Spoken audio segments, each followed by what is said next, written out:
Huh?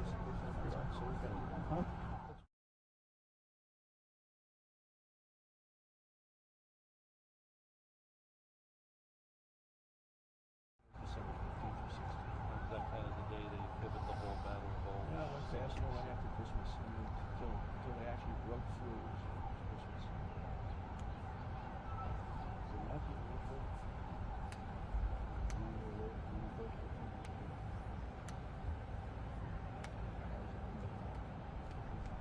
Everybody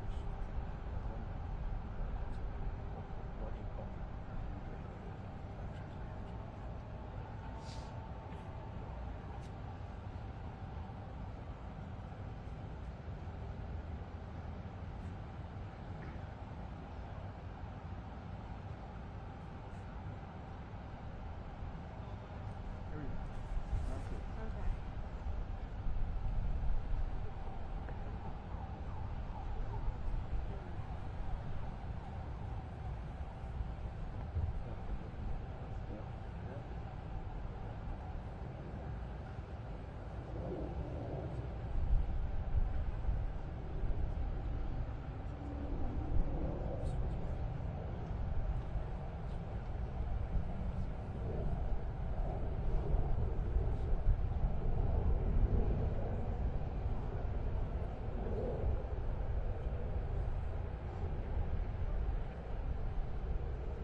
Hello, everybody. Great to see you. Thank you. See you. I do know Rod. It's never last night. That was great last night. Oh, the sausages were. They really, they were fantastic. You were terrific. Thanks. You got the market seeing your brilliance. Yeah, that's up in the 7 pounds. 2,500 tons. Nobody's ever heard of it. It's got to be a record. Yeah. You're making an house again. Yes, sir. Smart. The key is we're going to get the taxi. Yes, sir. Absolutely. Get that taxi. Hello, everybody. How are you? These are nice cars.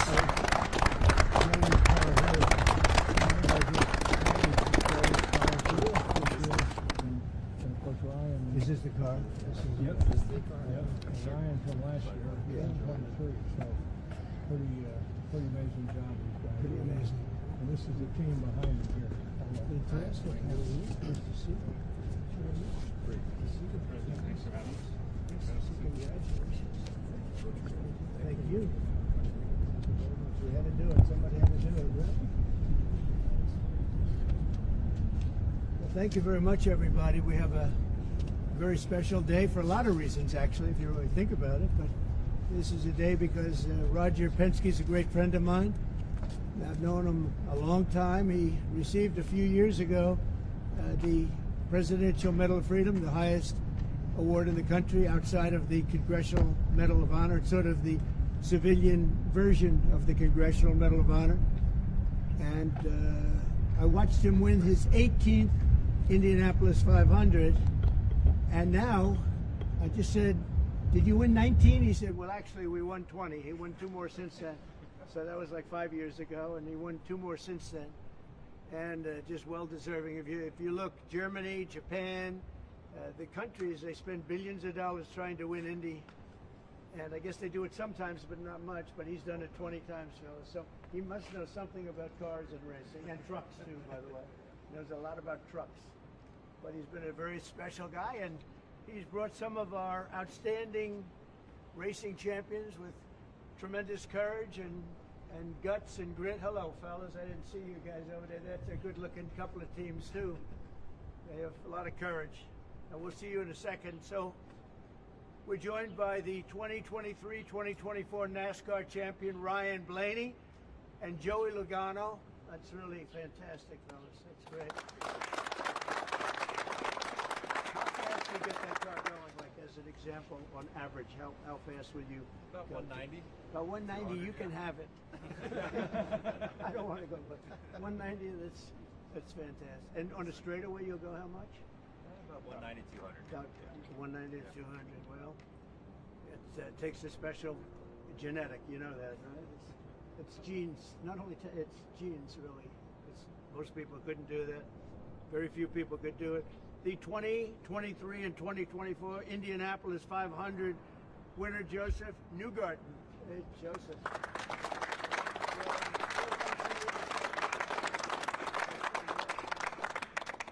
And the 2025 champions of the 24 Hours of Daytona, Felipe Nasser, Nick Tandy, and Lawrence Ventura. Thank you,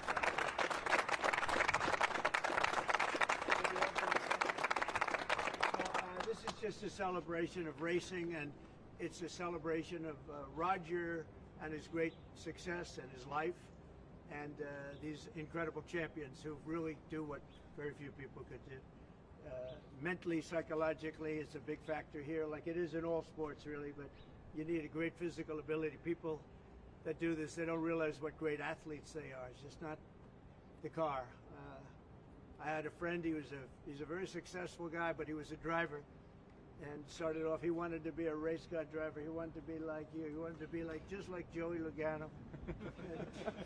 And he had it for business, but he didn't have it he said, I just couldn't compete with the good drivers. He couldn't do it, no matter what he did. And he got lucky. He went into business. He made a lot of money. He was very successful. But he said, I couldn't press the accelerator down all the way, and the best drivers could. So there was just a difference. It was really, I never forgot that story. But these are great champions, and it's a great sport.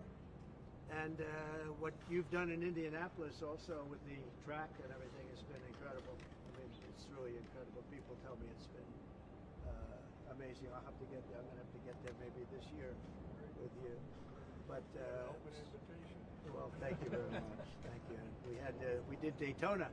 We went around the track in the Beast, what's called the Beast, with the thick windows and the whole thing, and you're not supposed to hear anything, but I heard the fans, they were going crazy outside, so it was a great honor. So I just wanted to welcome them to the White House, a special place, very, very special place.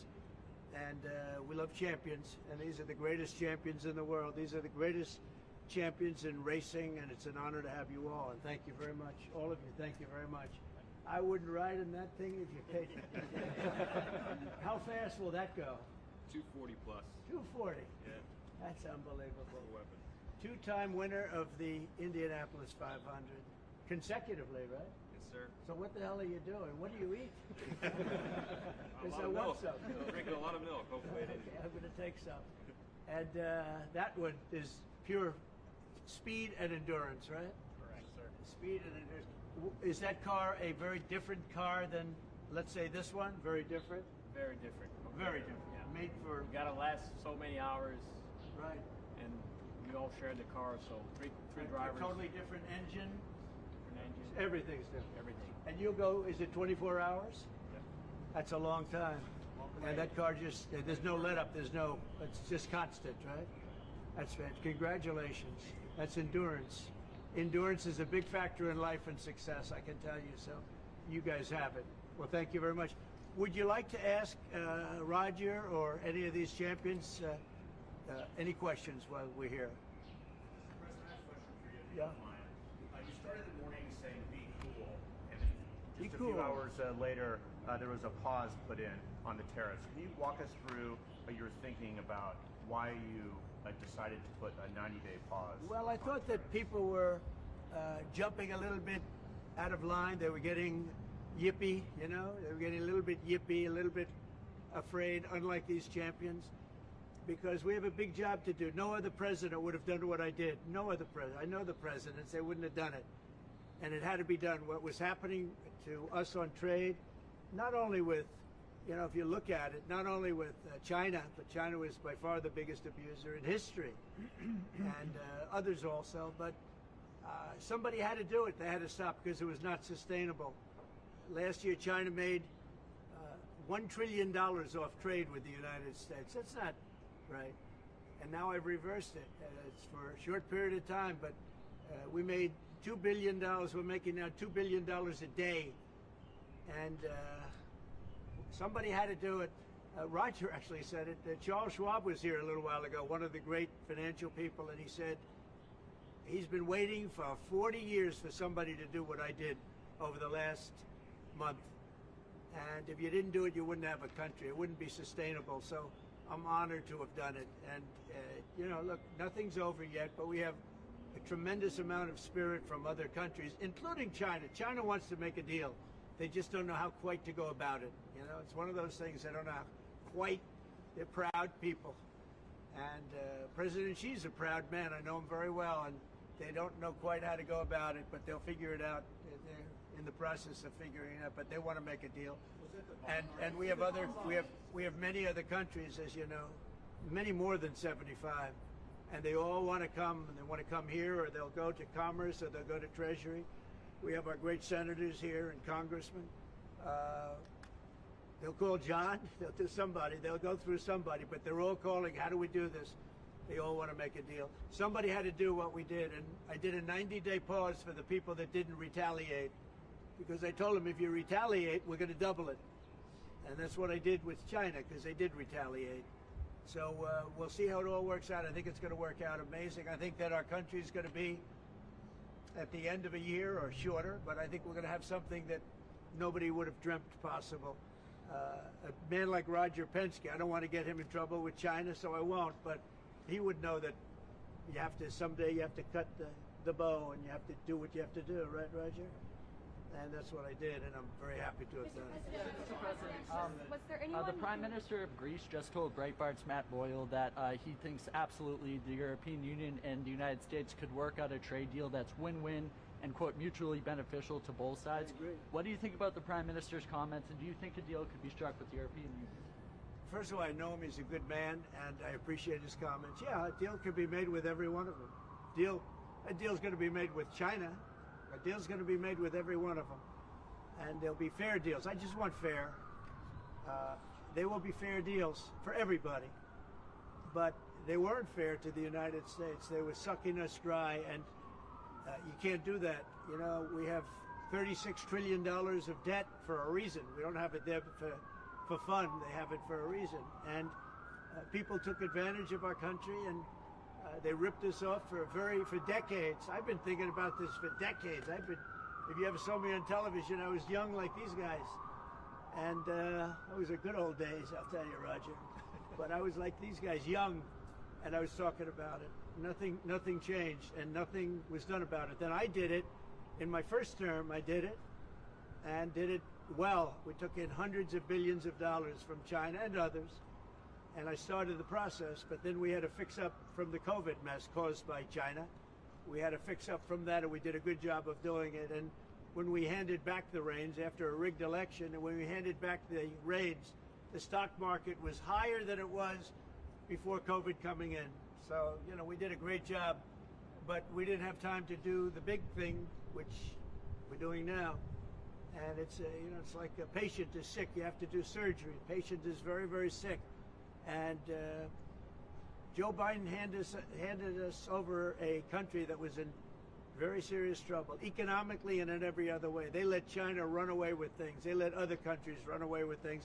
And maybe worst of all, in a certain way, is what they did at the border. We had people pouring into our country by the millions. Many of them were murderers and drug lords and thieves and people from prisons from all over the world. And they were people from mental institutions, insane asylums. They were taking their mentally insane, and they were dumping them into our country. And I'll tell you, Tom Homan and Kristi Noem are doing a fantastic job in removing them. And now the courts, the Supreme Court just gave us numerous good rulings where we have to be able to get them out. You had other judges trying to take over the system. And think of it, they take over, they want these people coming back. Tren de Aragua from Venezuela, the Venezuela jails that cut off the fingers of a man in Colorado. They cut off his fingers because he called the police looking for help. They said, "Did you call the police?" He said, "Yes, I did." "Put your hand down," and they cut off the fingers. This is what they want to bring these people back now. And I want to thank the president of El Salvador for the job he's done, because that's the way it has to be done. It's too bad. Mr. President. Yeah, please. Chuck Schumer and Nancy Pelosi, they've been talking about tariffs for decades. How come when these Democrat elites want tariffs, everything's hunky-dory, but when President Trump wants tariffs, all hell breaks loose? Do you see this double standard? I love this guy, whoever the hell that is. That's really nice. I appreciate that question. No, Chuck Schumer, Nancy Pelosi, everybody knew you had to do it, but they never had the guts to do it. It does take guts. It even takes guts for our country to go through it. That's why I say be cool. They were saying about, see, just be cool. It's going to work out. It's going to work out, and it's working out. I can tell you, working out maybe faster than I thought. But I said it's going to take a little conditioning. It's a transition to. It's really, I think it's a transition to greatness. It's going to be greatness. Our country is going to be. There'll be nothing like it, and people investing in our country, they're going to do better than they've ever done before. We have more car manufacturers, Roger, coming into our country now. Speaking of cars. We've never seen anything like it. And they're coming in because of the election, but they're coming in because of the tariffs, because they don't want to pay 25 or 50 or whatever it may be. They don't want to pay that. They can't pay that. We had 3 cancellations in Mexico, building a plant. They're all coming into the United States. Canada, they're coming in. From China, they're coming in from everywhere. And that's just cars. We have chip makers coming. We're the biggest chip maker in the world from Taiwan, coming in, spending $3 billion to build plants, and mostly a big plant. This is a hell of a plant when you spend the kind of money that they're going to go $200 to $300 billion, not million. You know, you'd say million would be the right number. It's not. $200 to $300 billion. Think of that. $300 billion. If you look at Apple. Apple is going to spend $500 billion building a plant. They wouldn't be doing that if I didn't do this. They'd just keep building them in China. And that's unsustainable. It's not a pleasant thing to do, but I appreciate the question. And, you know, interestingly, Chuck Schumer and Nancy Pelosi, Crazy Nancy, they've wanted to do this for years, but they never had a president that had the guts to do it, because it does take guts, believe me. Was it the bond markets that persuaded you to reverse course? No, I was watching the bond market. The bond market is very tricky. I was watching it, but if you look at it now, it's beautiful. The bond market right now is beautiful. But yeah, I saw last night where people were getting a little queasy. I think everything had.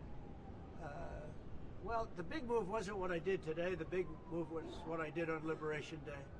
We had Liberation Day in America. We were liberated from all of the horrible deals that were made, all of the horrible trade deals that were made. And I was helped by people just like this, senator, congressman, and friends, right? And we had great help in the Senate. Our Republican senators have been amazing. They stood tall. And likewise in the House. And John Thune has done an amazing job. Barrasso has done an amazing job. I mean, I can't think of a senator, really. We had tremendous support. We got a bill passed the other day with almost unanimous support in the Senate, and I think we're going to get that in the House too. And I have to tell you that Mike Johnson is a great speaker. He's done a fantastic job.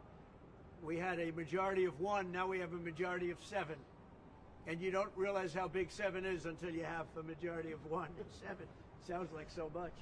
But we're doing well. But Mike Johnson and John Thune have done a really great job. Mr. President, was there anyone who influenced your decision? Did you speak with anyone? You know, Jamie Dimon? Did you speak with anyone? Well, I watched Jamie Dimon on Maria Bartiromo's show this morning, and he was very good. He said that, actually made the statement to effect that something had to be done with the tariffs and trade. He said that. He said, look, you know, at some point, but he said something has to be done with tariffs and trade.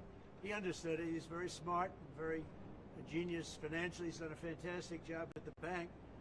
And he knows that. Everybody knows that. Anybody that's even a little bit smart knows it. It wasn't sustainable what was happening. Somebody had to pull the trigger. I was willing to pull the trigger. This should have been done long ago. Just like Biden should have stopped the border long ago. I mean, allowed 21 million people plus into our country, many of whom should never have been allowed out of prisons and jails. They came out of prisons and jails from all over the world, and now we're getting them out, bringing them back to their countries. But it's should have never been done. And where does the TikTok decision stand? Yeah, go ahead, please. Sir, would you consider exempting some U.S. companies, maybe some larger companies who have been hit hard in the markets the last few days Well, I'll take a during look this at 90 it. days? As time goes by, we're going to take a look at it. There are some that have been hard. There are some that, by the nature of the company, get hit a little bit harder, and we'll take a look at that. Yeah. How will you determine it over the next 90 days? Just instinctively, more than anything else. I mean, you almost can't take a pencil to paper. It's really more of an instinct, I think, than anything else. What is your credibility like? Because you said that these tariffs would go into effect on Monday. You said no pause. And today there is a pause. So No, how I can think you people have to believe have. your word today, sir? It's not a question of that. You have to have flexibility. I could say, here's a wall, and I'm going to go through that wall. I'm going to go through it no matter what. And keep going, and you can't go through the wall. Sometimes you have to be able to go under the wall, around the wall, or over the wall. These guys know that better than anybody, right? You got to go around them sometimes. You're not going to go through them. So I consider, I think in financial markets, because they change. Look how much it changed today. We went from, pretty moderate today, but over the last few days it looked pretty glum, to, I guess they say it was the biggest day in financial history. That's a pretty big change. And I think the word would be flexible. You have to be flexible. Like he's asking the question about some companies. Some companies, through no fault of their own, they happen to be in an industry that is more affected by these things than others. You have to be able to show a little flexibility. And I'm able to do that. I'm going to say hello to these champions because they are great champions. I got to say hello. Mr. President, to avoid more escalation